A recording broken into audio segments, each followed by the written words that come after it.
Mari, and welcome to another reading video.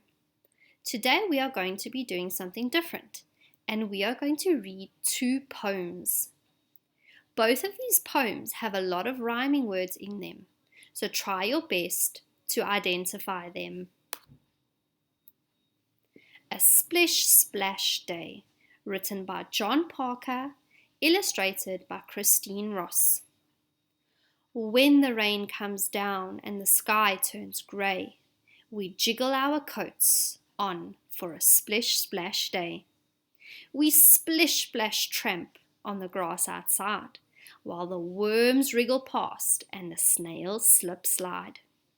We stand in the gutter with our splish splash feet, while the raindrops spatter on the splish splash street. We float bits of wood in the rivers of rain. They bob and they bounce down the splish splash drain. The rain drip drops on the houses and trees. We jump in the puddles as we splish splash please. What an awesome poem. Right, let's have a look at the rhyming words. In the first stanza, which two words at the end of the sentences can you see that rhyme? Grey and day. In stanza number 2,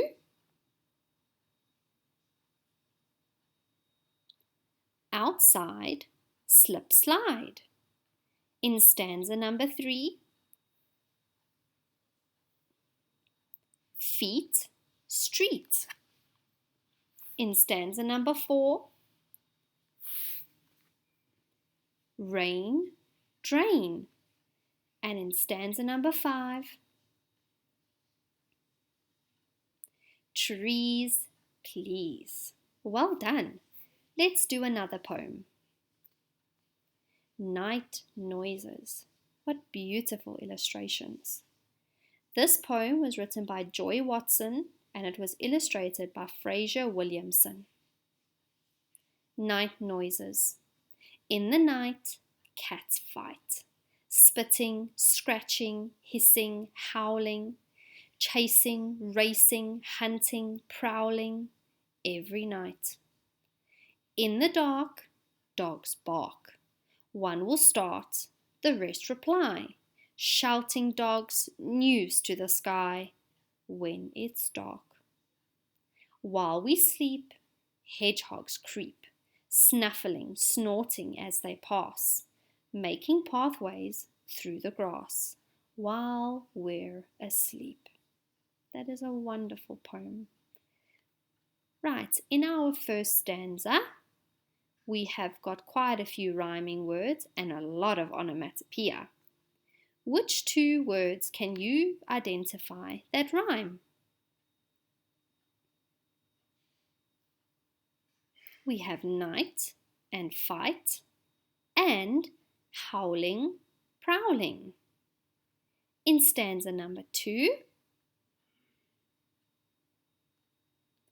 dark, bark, reply, sky.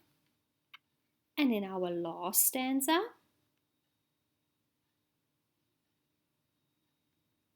sleep, creep, pass, grass.